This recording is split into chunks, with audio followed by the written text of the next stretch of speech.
धनकोर नगर पंचायत चुनाव में सरगर्मी जोरों पर है और हमारे साथ मौजूद हैं आज़ाद समाज पार्टी और राष्ट्रीय लोकदल गठबंधन की संयुक्त प्रत्याशी श्रीमती रजनी देवी।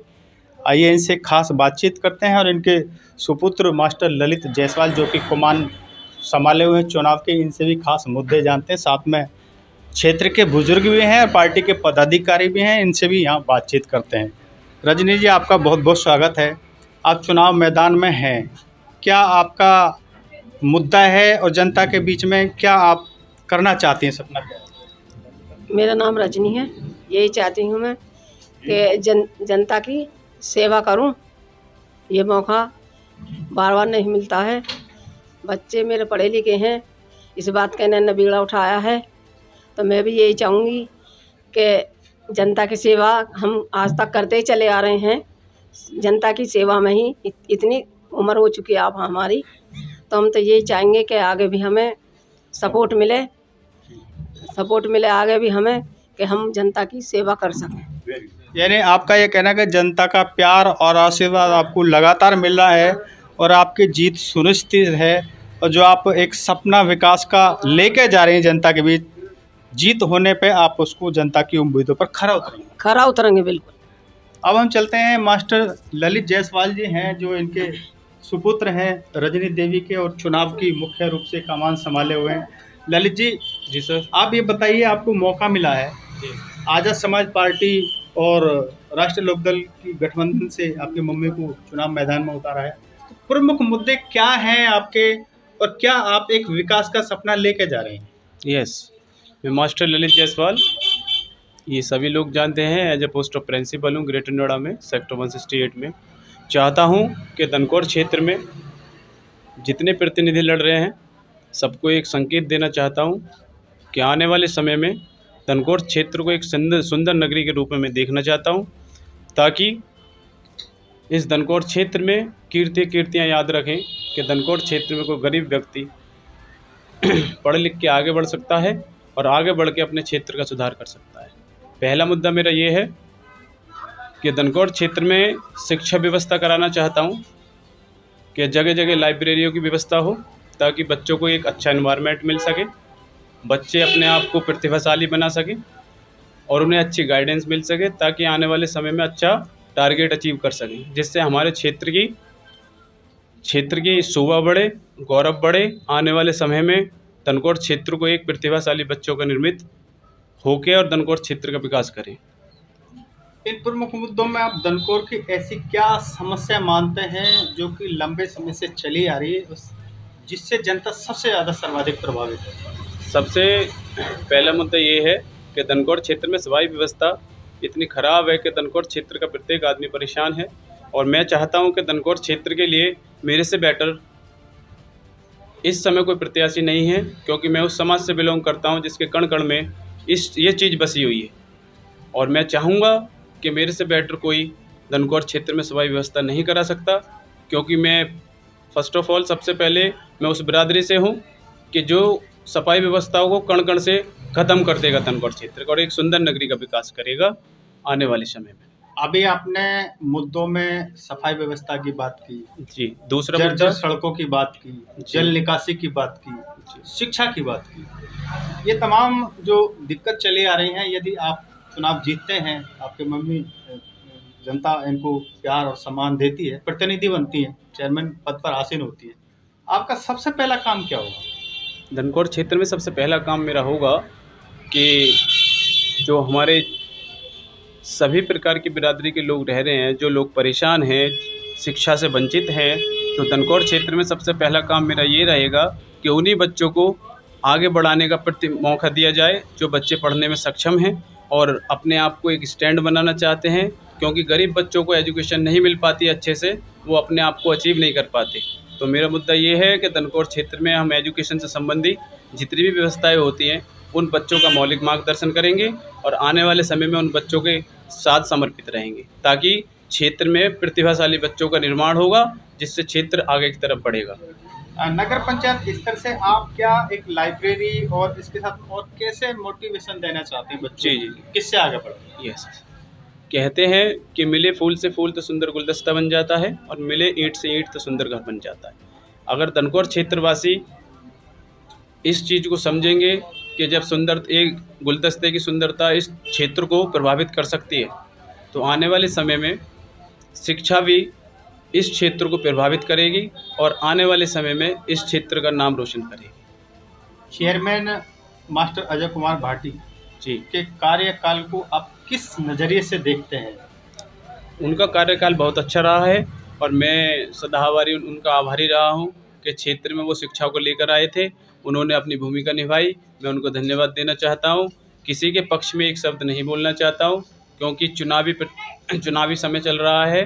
चुनावी समय में हर प्रत्याशी अपने आप को सक्षम मानता है, लेकिन सक्षम वही होता है जो दनकौर क्षेत्र के विकास में समर्पित हो, आने वाले समय में रोजगार की व्यवस्था करे, आने वाले समय में दनकौर क्षेत्र को एक सुंदर नगरी के रूप में व्यवस्थित करे, आने वाले समय में एक्सीलेंट एजुकेशन दे के बच्चों को और इस क्षेत्र की शोभा बढ़ाए। क्योंकि कहते हैं कि 3 प्रकार की एजुकेशन व्यवस्थित होता है बच्चा, कॉन्शियस, अनकॉन्शियस, सबकॉन्शियस, 3 प्रकार के माइंड होते हैं। तो जिस प्रकार से बच्चे का माइंड परमात्मा द्वारा विकसित हुआ है, उसको उसी हिसाब से हैंडल करके उसको उस कैटेगरी में गिरा जाए जिस प्रकार का उसमें टैलेंट है। क्योंकि टैलेंट के अनुसार अगर बच्चा जाएगा तो आने वाले समय में क्षेत्र का विकास होगा, प्रतिभाशाली बच्चों का निर्माण होगा, क्षेत्र में एक गौरव उत्पन्न होगा। क्योंकि आप भी जानते हैं हमारे क्षेत्र में कोई टॉपर नहीं निकल रहे हैं दनकौर क्षेत्र से, क्योंकि हमारा एजुकेशन स्तर बहुत डाउन होता जा रहा है। कि दनकौर क्षेत्रवासियों से मैं प्रार्थना करना चाहूँगा कि आने वाले समय में अपने क्षेत्र को इतना गौरवशाली बनाएं कि समय समय पर आपकी कीर्तियां बन जाएं, आपको भगवान की तरह पूजा जाए। आखिरी सवाल, चेयरमैन पद के लिए कुल कितने प्रत्याशी मैदान में हैं? किससे अपना मुकाबला मानते हैं? जीत के प्रति कितने आश्वस्त हैं? दनकौर में 7 प्रत्याशी लड़ रहे हैं और मैं चाहता भी हूँ और दनकौर क्षेत्र का जो मुझे प्यार मिल रहा है, मैं सबसे नंबर 1 पे चल रहा हूँ। मेरी टक्कर जो होने जा रही है वो हरीश प्रत्याशी से होने जा रही है और किसी दनकौर क्षेत्र में और किसी पार्टी का बहुमत नहीं दिखाई दे रहा है। यानी भारी जन समर्थन मिल रहा है आपको? भारी जन समर्थन मिल रहा है। आपको लग रहा है जीत सुनिश्चित है? सुनिश्चित है सर, बिल्कुल 100%। क्योंकि आप भी जानते हैं, पूरा क्षेत्र जानता है। क्षेत्रवासियों को मैं एक निवेदन करना चाहूँगा कि दनकौर क्षेत्र में जितने प्रतिनिधि लड़ रहे हैं, जो भी योग्य हो सब उसी को वोट दें।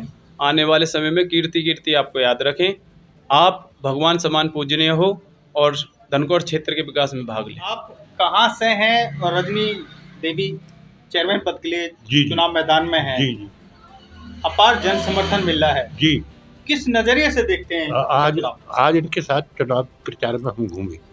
मैं पारसौल से रहने वाला हूँ, तो हमने देखी इनको तो अपार जन समर्थन मिल रहा और हम तो उस पर पहुँचे कि 100% इनकी जीत है।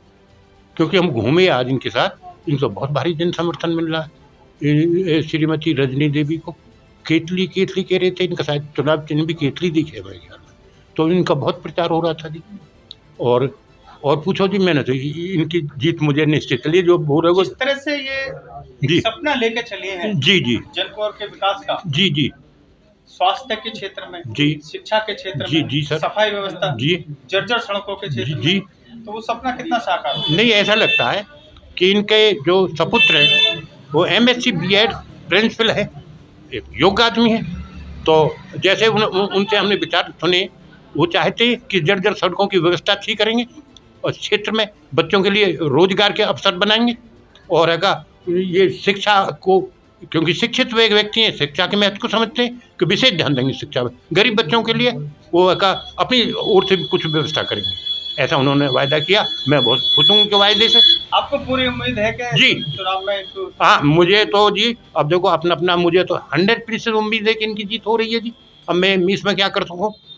आपका क्या नाम है जी? जी, मेरा नाम अनिल मलिक। अनिल मलिक जी, आप ये हमारे भाई हैं, भट्टा पारसौल गाँव जी। पारसौल से, मतलब दूर से गांव से आए हैं? हाँ जी। और एक समर्थन देने के लिए आए हैं? ना जी, वोट दिवाने के लिए आए हैं, पब्लिक से रिक्वेस्ट करने के लिए आए हैं कि ये पढ़े लिखे हैं और आप इनको भारी मतों से जिताएं, यही हमारी इनसे मनोकामना है। आपका क्या नाम है जी? लखपत सिंह। लखपत जी, क्या कहना चाहते हैं? चुनाव मैं जी नूरदीन का रंग देखा है, चुनाव मैदान में है, बहुत अच्छे प्रत्याशी हैं, भले आदमी है, ठीक आदमी है, अच्छा काम करेंगे। और मैं इनका मार देखो ना, हर कास्ट वोट दे रही है। ये गरीब आदमी को सब वोट समाज का करेगा। समर्थन हाँ, सब समाज का मिल रहा है जी। मैं जाट बोल रहा हूँ जी। हाँ, डेरी गुजरान से लखपत। इन्हें बढ़िया पढ़े लिखे काबिल हैं, अच्छे आदमी हैं। चलिए एक बात और कहना चाहता हूँ मैं कि दनकौर क्षेत्र में आप सभी व्यक्ति देख रहे हैं, दनकौर वासी, कि दनकौर क्षेत्र में कितनी बुरी व्यवस्था हुई पड़ी है। जैसे कि एजुकेशन संबंधी यहाँ इलेक्शन लड़ा जा रहा है मेरे रेफरेंस से, तो मैं कहना चाहूँगा कि सबसे पहले कि जितनी पार्टी के प्रतिनिधि और अध्यक्ष पद अधिकारी हैं, उनकी सबकी तरफ से मुझे आश्वासन मिला है, आशीर्वाद मिला है सभी पार्टियों की तरफ से, और वो मेरे साथ समर्पित भी हैं। उन्होंने अपने उद्देश्य के रूप में मुझे कहा है कि मास्टर जी अपने स्तर से इलेक्शन लड़ें, हम तुम्हारे साथ हैं। और दूसरी चीज़ ये है कि दनकौर क्षेत्र की जो कार्यकारिणी है उसके उपलक्ष्य में बोलना चाहूँगा कि दनकौर क्षेत्र में सबसे पहले हमारे युवाओं के लिए एक स्पोर्ट्स पार्क की व्यवस्था होनी चाहिए, ताकि बच्चे स्पोर्ट्स के माध्यम से आगे बढ़ सकें, आने वाले समय में इस क्षेत्र का नाम रोशन कर सकें। दूसरी चीज़, हमारे यहाँ पर चिकित्साओं की भी प्रॉब्लम चल रही है कि गरीब जो दलित समाज है और छोटे वर्ग के लोग हैं, उनको अच्छे से ट्रीटमेंट नहीं मिल पा रहा है। उनके लिए भी व्यवस्था करने का मेरा मन है अपना, क्योंकि सर्वोपरि व्यक्ति वही होता है जो सभी पक्षों को लेके चले। जिसके पास पक्ष ही नहीं है वो सर्वोपरि नहीं होता, वो व्यक्ति अपने क्षेत्र के लिए कुछ नहीं कर सकता। अभी आप चिकित्सा सुविधा की बात कर रहे हैं। पिछले कई वर्षों में यहाँ जो प्राथमिक स्वास्थ्य केंद्र था उसकी बड़ी हालत खराब है। ब्लॉक के समाप्त होने से जो ब्लॉक स्तरीय सुविधाएं हैं वो चिकित्सा केंद्र से जाती रही है। तो इस बारे में क्या आपका करने का इरादा है? एक्चुअली मैं ये कहना चाहूँगा इस बारे में कि दनकौर क्षेत्र में आज तक कोई वेल एजुकेटेड व्यक्ति नहीं आया है पद पर, उसके कारण ये प्रॉब्लम क्रिएट होती रही हैं। जो बड़े अधिकारी हैं वो यहाँ से ऐसी व्यवस्थाएं करते रहे हैं, जहाँ एजुकेशन होगी वहाँ पर ऐसी व्यवस्था कभी नहीं हो पाएगी, क्योंकि जो एजुकेटेड व्यक्ति होते हैं सबसे पहले वो स्तर ढूंढते हैं जिससे हमारा क्षेत्र विकसित रहे, आने वाले समय में हमारे क्षेत्र का विकास रहे और सदैव के लिए हमारे जो नगरवासी हैं वो खुश रहें। तो ये थी श्रीमती रजनी देवी, जो कि आज़ाद समाज पार्टी और राष्ट्रीय लोकदल गठबंधन की प्रत्याशी हैं। और यहाँ पर इनका ये साफ कहना है कि इस दनकौर कस्बे में सफाई और जर्जर सड़कें और सुरक्षा को लेकर और जलभराव को लेकर बहुत समस्या है, और इनको पूरे कस्बे का प्यार और सम्मान मिल रहा है। यदि ये चुनाव में जीतती हैं तो जो ये वायदे कर रही हैं ये इनको पूरा कराएंगे। फिलहाल इतना ही। आप देखते रहिए विजन लाइव।